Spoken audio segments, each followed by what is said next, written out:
Welcome to a special national security emergency Black Man Spy. As I have been predicting since my first book in September of 2016, the United States has now reached the pinnacle of the national security nightmare that is the Donald Trump administration. In this episode, which I'm going to get exceptionally shouty about, the United States is starting to capitulate openly and publicly to Russia. But let's start off with first things first.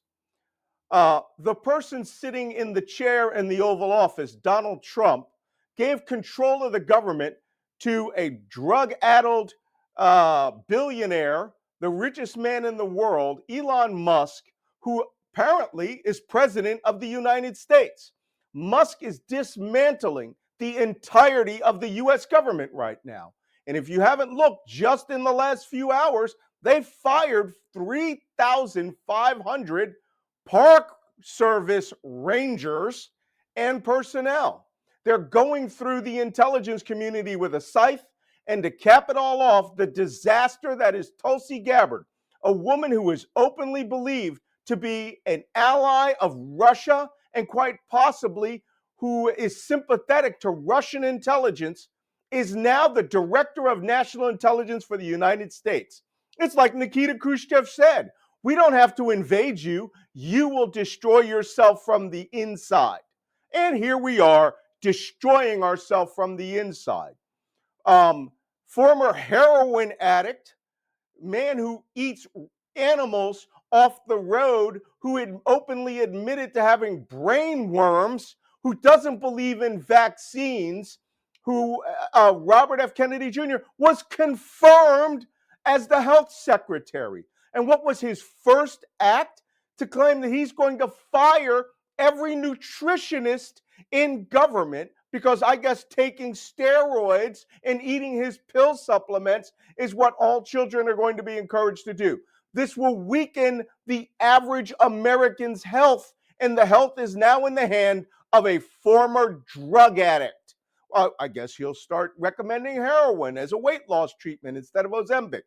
This directly affects our national security. And we're just waiting. It's probably a matter of minutes before Kash Patel, take a man who is completely unqualified, who we have learned this week during his hearings to be the director of the FBI, may secretly have been orchestrating the firing of as many as 4,000 FBI special agents and staff. In fact, they are going after any person in the FBI who took part in the investigations of the January 6th attack. That means that the United States law enforcement will be run by an open advocate of QAnon, the January 6th attacks, and who will pretty much turn what remains of the FBI into the Gestapo. Oh, I'm sorry, I said that wrong. The Cash-Stapo. This is an absolute disaster, but nothing has proven itself as a bigger disaster than Donald Trump's foreign policy. We mentioned it last week that he went to Israel, or went and spoke with the Israelis, and said he was going to have the United States take over Gaza, ethnically cleanse 2.2 million people, and build it out into a resort. The level of terrorism that is going to hit this country over the next 4 years quite possibly could make 9/11 look like a holiday. He is personally saving the Islamic State and many other terrorist groups that have yet to start. Quite possibly Syria, which has just said after taking the government that they will not be allowing terrorism from their country. They will not be allowing attacks on Israel from their country. They are looking to be a neutral arbiter in the Middle East. The average person on the street, all those fighters are going to get big mad at the United States. But Malcolm, what do I care? I'm back home in the United States. There are millions of American citizens living overseas whose lives right now are in danger because Donald Trump has making stupid comments about wiping out an entire ethnic class of people. Remember a year ago where people were out shouting Genocide Joe and Killer Kamala? Well, that's ridiculous. That is now the official policy of the United States to make the Palestinians walk somewhere. Now, what could this do to us? Well, it could collapse the government of our good ally, Jordan, and turn that country into a terrorist state. It could destabilize our good ally, Egypt. It could cause all the other Arab states to have their leadership assassinated by terrorists who are allies to Donald Trump. I'm looking at you, Saudi Arabia. It may have just saved Iran. And Trump is talking about using nuclear weapons if somebody comes after him. This is absolute madness. If I were sitting on the National Security Council, or if I were sitting in any briefing as an intelligence professional, I would be just this manic because this is crazy. The job of the President of the United States is to maintain stability and keep America safe. And he's having a grand old time making the world dangerous for us. In fact, he made it even more dangerous by eliminating the agency John F. Kennedy himself created, the U.S. Agency for International Development, which was going to use America food, resources, and soft power to bring people on the side of democracy by providing humanitarian assistance, by providing medicine and aid. It was a great program. It's been great until last week when Elon Musk, without any laws, without any authority, summarily eliminated it. I read a report that the American USAID staff in Kinshasa, Democratic Republic of Congo, had to evacuate with only a backpack or a carry-on and had to abandon everything in their possession without the assistance of the American embassy and cross a river into Brazzaville, Congo to escape because they were abandoned by the United States government. They cut off all money. They cut off all transportation. They cut off their salary. What stupidity is this? But Malcolm, is it really that bad? Yes, it's really that bad. Your relatives, okay, who run a farm, your friends who might be involved in non governmental organizations, all of your money is being cut right now in 8 different ports at 8 major warehouses. There are tens of thousands of tons of USAID food bags. You might know these. They're those grain bags that has the picture of 2 hands shaking hands with the crest of the United States on it that says a gift from the United States.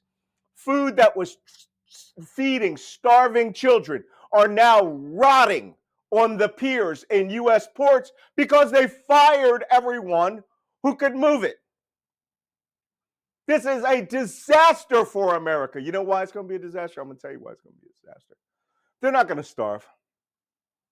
China is going to rush right in as the adult in the room and say, America will not feed you, we will feed you. And China is your best friend. America can't be trusted. America's run by a criminal oligarch with 34 felony convictions.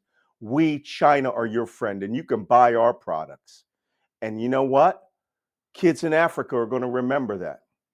The president of Mexico made a statement the other day where she read a comment to the United States where she said, you can build a wall, but do you know what's on the other side of that wall? 7 billion people. And then she said, oh, no. You don't see anybody outside the United States as people. So let's put it in terms you can understand. 7 billion consumers. And given 24 hours notice, they can switch from Apple to Huawei or Samsung and crush the U.S. communications industry. They can themselves stop taking your food, stop buying your products, stop buying American cars, stop buying Levi's, and go with other jeans.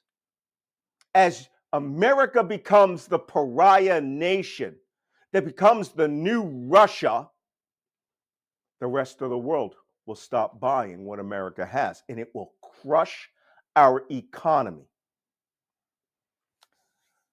As if that wasn't enough, President Trump dispatched his drunk frat boy, Pete Hegseth, the Secretary of Defense, which I throw in quotes because no one will respect that man, sent him to the meeting of the Allied group in Brussels to talk about Ukraine. And what did he do?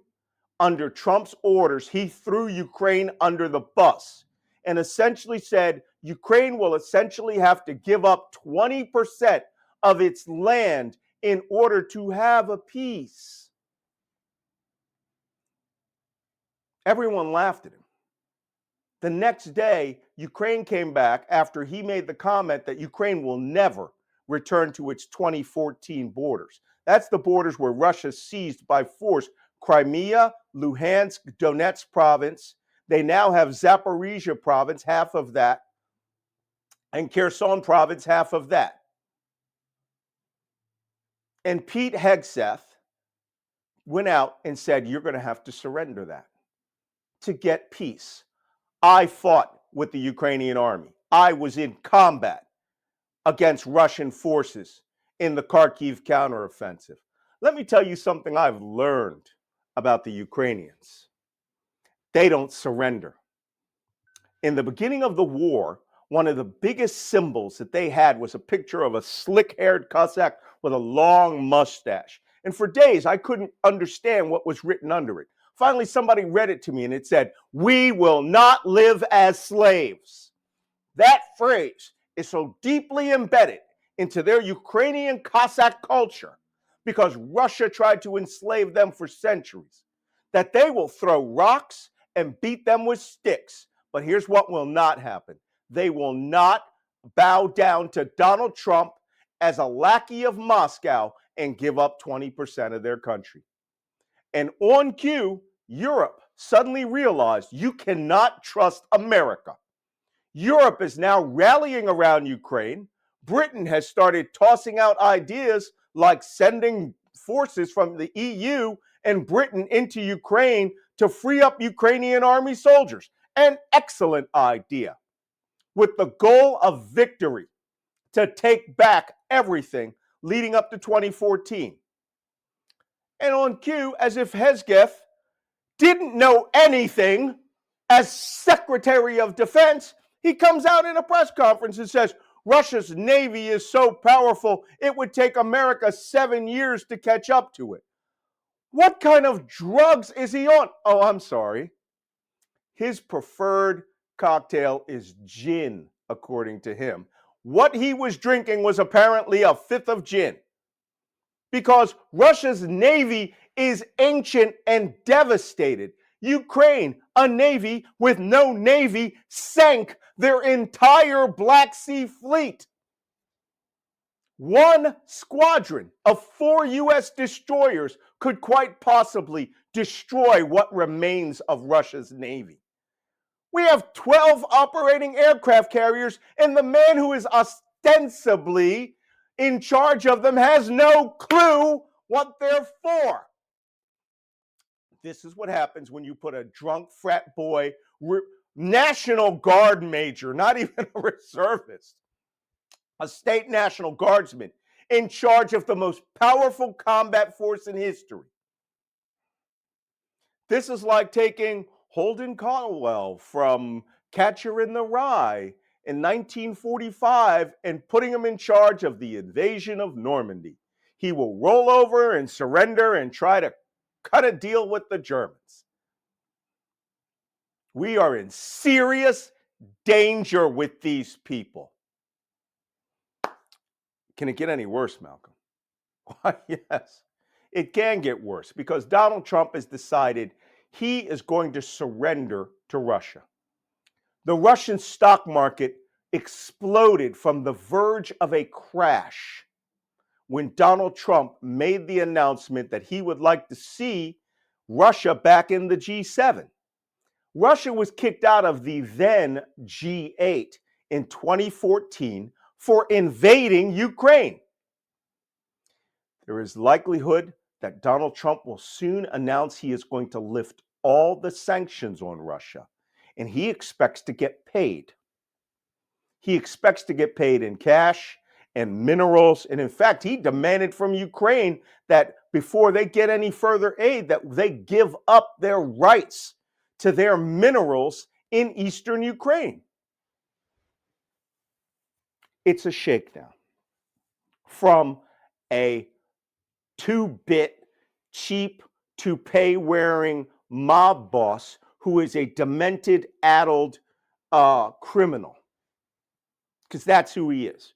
Because he ain't president of the United States. He'll never be our president, ever, which is the acronym NOPE. Can it get any worse? One last thing, and I say this with all sincerity, and I want you to pay attention. I have been in the intelligence business on and off mainly for going on 40 years. Whether I was a consultant, whether I was a direct hire agencies, whether I was in the armed forces or a contractor, or just people asking my advice. This talk about Canada as the 51st state has all of the unambiguous political warfare indicators that Donald Trump fully intends and is talking to people about taking Canada and Greenland by force. Now, as fantastically stupid as this sounds, that the words have to come out of my mouth, these people think that this country is a rollover, Canada. I was just there just a couple of days ago. 40 million people with guns. An army that's not very big, and he talks about wanting them to pay protection money.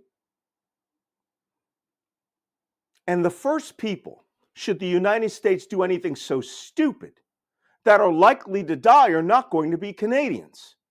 It's likely to be Americans. Now, how is that? Because the armed forces of the United States is going to split in half if operational orders to do anything from clandestinely try to destabilize Alberta province or Saskatchewan, or the government in Ottawa using the CIA or other DNI assets and other intelligence agencies, or the Joint Special Operations Command. People who are loyal to the Constitution are going to fricking drop that dime, not in front of the New York Times, right? They're going to drop it in front of their Canadian partners. People will say, no, it is an unlawful order to mobilize to invade Canada, or to destabilize Canada, or to betray the very allies in the military who lost 148 Canadian soldiers protecting America in Afghanistan, who responded after 9/11. You will betray their sacrifice and the sacrifice of every other NATO ally that came there for the madness of thinking Canada should be the 51st state. Donald Trump has made this statement every day for the last 2 weeks, which means he is not just thinking it, he has convinced himself of it.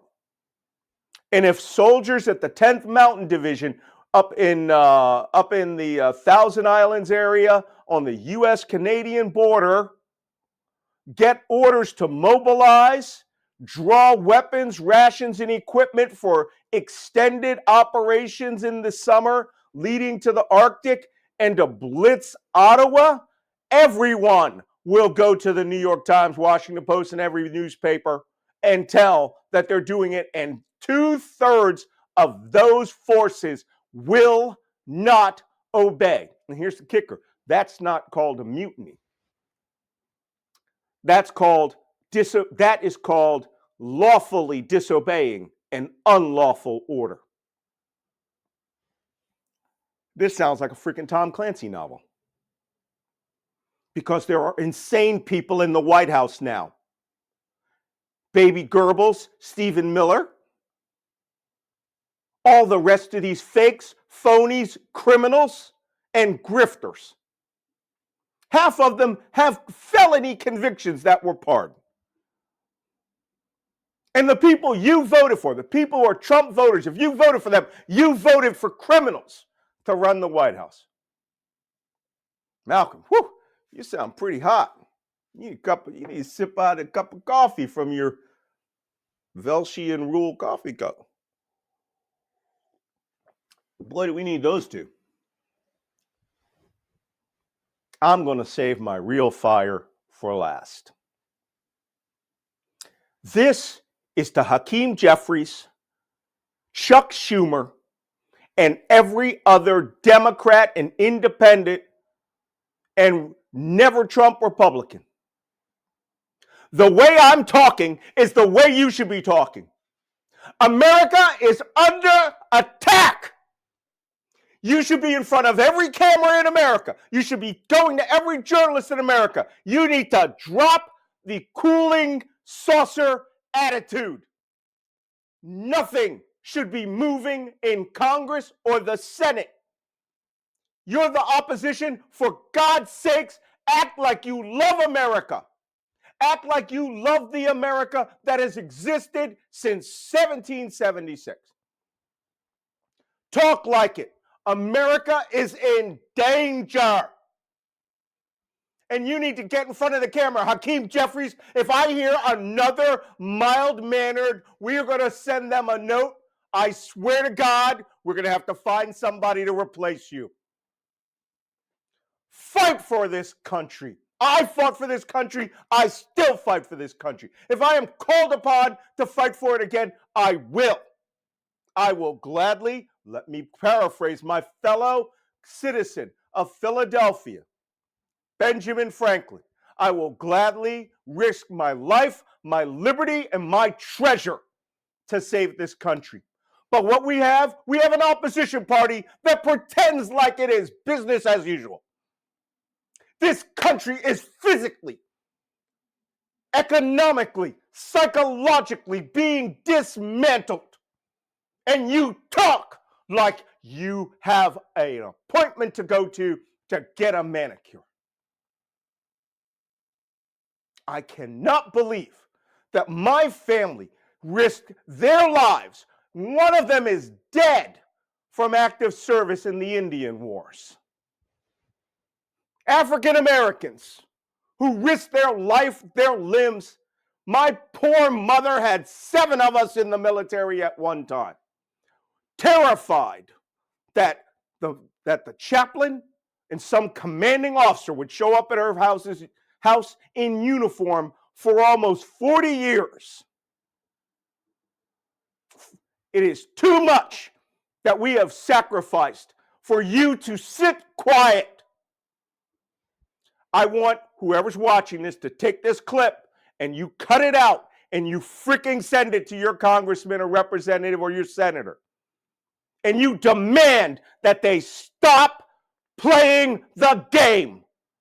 We are in unprecedented times, not since 1860, when this country split into two, have we been in this grave a danger. We are teetering on dictatorship.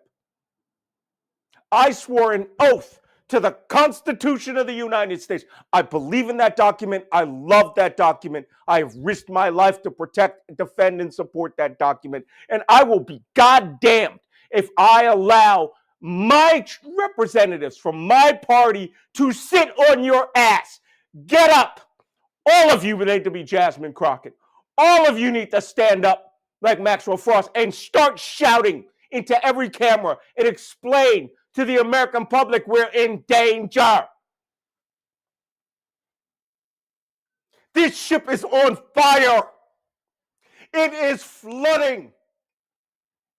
There is an arsonist setting fires all throughout it. His chief arsonist is opening freaking portholes to allow us to sink.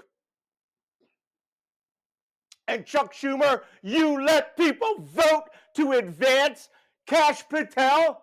You let people vote to advance Tulsi Gabbard. Shut the Senate down. They did it. You do it. I swear to God, this country had better go down. If it goes down, we go down fighting. We don't sit on our ass and we don't talk, right? Like we are some sort of, discussion party, or that you're sitting around at 3 a.m. smoking hash, wondering whether we're just an atom on a dandelion on the other side of the universe. There is no time for philosophizing or sophistry. It is time to fight. Your voice needs to crack as much as mine. Some of you, yes, you've gone down to the Treasury. Some of you have gone down to other places. Walk through the door. When they tell you that it's not even GSA police, triple canopy, private security contractors hired by freaking Elon Musk, you go through the door, you get arrested, you let them show what they're willing to do to their elected representatives. You take the building. I am warning all of you. All I hear all day long is frustrated Americans saying, what do we do? And there's going to come a point where there will be a color revolution in America, just like there is all over the third world when they decided they've had enough. When the average American who does not watch my podcast starts to understand that there is a Nazi running the government and taking a sledgehammer to the internals while stealing money, a Nazi, white supremacist is the word of the day in the United States government.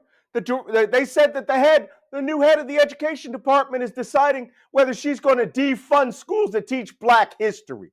Really? Black history like Crispus Attucks, the first man to die in the revolution at the Boston Massacre? The first American to die was Black. You going to erase him? There's 42 million African Americans in this country. And for those of you who think, oh, they're just going to roll over and take it just the same way they've done before, no, we're not. We have economic power. We're already breaking companies like Target. But if you think that it's going to get to the point where you can dismantle this government, erase our contributions, you are absolutely wrong. But for those of you who claim you're the opposition, stand. I can't even believe this. Reverend William Barber the other day was at a rally for the Association of Government Employees. And he gave a brilliant speech where he said, we will stand in defense of our government. We will stand in defense of our Constitution. We will stand in defense of our country. If you are watching this podcast right now, you have your orders. You had better start standing.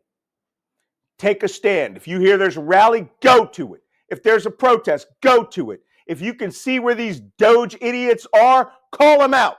If you know who they are, call them out. They have no transparency. We know there's at least 6 of them under the age of 25. There's probably hundreds of them. It is time to take back this government. If we have to have a second American Revolution to restore and defend the first American Revolution, then so be it.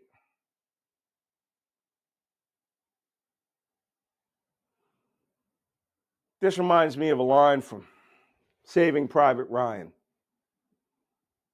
Tom Hanks is on his landing craft. He's 100 some odd yards from the beach.